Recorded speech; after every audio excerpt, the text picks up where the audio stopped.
Hi guys, welcome back to the channel. ఈరోజు నేను చూసిన మూవీ వచ్చేసి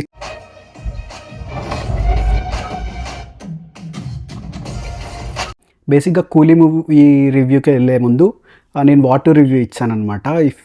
మీరు కనుక ఆ వీడియో చూడకపోయి ఉంటే ఎండ్ క్రెడిట్స్లో ఇస్తాను, లేదా ఛానల్లోకి వెళ్ళి చెక్అవుట్ చేయండి.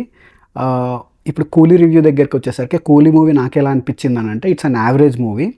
యావరేజ్ అని ఎందుకు అనిపించిందో ఫుల్ రివ్యూలో మాట్లాడుకుందాం. ఫుల్ రివ్యూలోకి వెళ్ళిపోతే బేసిక్గా స్టోరీ మనకి సత్యరాజ్ గారి డెత్, అంటే first elevation introduction shot, Rajini గారి ఇంట్రొడక్షన్ షాట్తో మొదలవుతుంది. దాని తర్వాతకి సత్యరాజ్ గారి డెత్ జరుగుతుంది.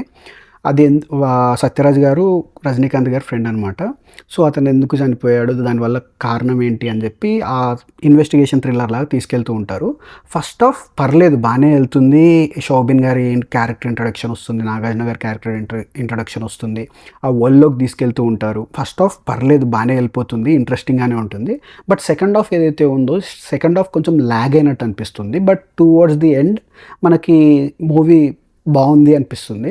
అంటే లాస్ట్ క్లైమాక్స్ ఏదైతే ఉందో నాగార్జున గారికి అండ్ రజనీకాంత్ గారికి మధ్య క్లాష్ ఏదైతే ఉంటుందో, ఆ ఫైట్ సీక్వెన్సెస్ అండ్ లాస్ట్లో ఉపేంద్ర గారి క్యామియో ఉంటుంది, ఆ క్యామియో కూడా వర్కౌట్ అవుతుంది. కానీ ఆమిర్ ఖాన్ గారి క్యామియో దగ్గరికి వచ్చేసరికి అది కొంచెం ఆఫ్గానే అనిపించింది నాకు. ఎందుకంటే షారూఖ్ ఖాన్ అండ్ సల్మాన్ ఖాన్కి ఉన్న craze different. But Aamir Khan దగ్గరికి వచ్చేసరికి మనకు ప్యూర్లీ స్టోరీలో అతను క్యారెక్టర్కి మనం కనెక్ట్ అయిపోతాం అనమాట. బట్ యాజ్ ఎ స్టార్ హీరోగా ఎలివేషన్స్ ఎప్పుడు వర్కౌట్ అవ్వవు. సో నాకైతే కొంచెం ఆఫ్గానే అనిపించింది. అది ఎలివేషన్ ఇవ్వడానికి క్యారెక్టర్ పెట్టుకున్నట్టే అనిపించింది, కానీ రోలెక్స్ క్యామియో లాగా అయితే లేదు.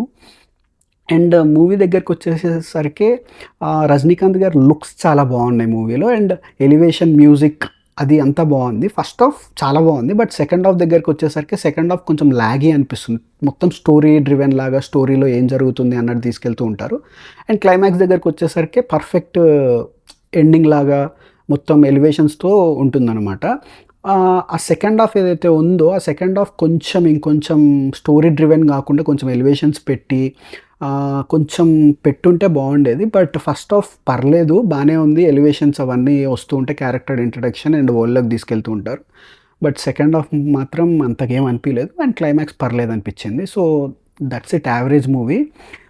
If you want to give it a try, వెళ్ళి చూడొచ్చు. అంటే మూవీ స్టోరీ, ఓవరాల్ స్టోరీ పరంగా చూసుకుంటే బాగానే ఉంది, కానీ బట్ ఈ విక్రమ్‌తో పోల్చుకుంటే, ఖైదీతో పోల్చుకుంటే అంతుందా అంటే అంతైతే నాకేం అనిపియలేదు. ఇది స్టాండ్ అలోన్ మూవీ, దేనికి కనెక్షన్ ఉండదు. అండ్ మనం అనుకున్నట్టు తలపతిలో దేవా వచ్చేసి అలా కూడా ఏం లేదు స్టోరీ. ఇది కంప్లీట్‌గా డిఫరెంట్ స్టోరీ. దేవా అనే క్యారెక్టర్‌ని తీసుకొని వాళ్ళు రాసుకున్న స్టోరీ. యాక్టింగ్ కోసం, రజనీకాంత్ గారి యాక్టింగ్ కోసం, ఆ మ్యూజిక్ కోసం అండ్ నాగార్జున గారి యాక్టింగ్ కోసం, శోభిన్ యాక్టింగ్ కోసం చూడొచ్చు. కానీ మూవీలో స్టోరీ అదంతా కొంచెం మరీ స్టోరీ డ్రివెన్ లాగా అనిపించింది. రజనీకాంత్ మూవీలో మనం ఎక్స్పెక్ట్ చేసే ఆ ఎలివేషన్స్ ఏవైతే ఉన్నాయో, ఆ ఎలివేషన్స్ అంతగా లేవు. So that's it for the review guys. ఈ రివ్యూ కనుక మీకు నచ్చినట్టయితే please subscribe to the channel. See in my next video. Bye. Thank you.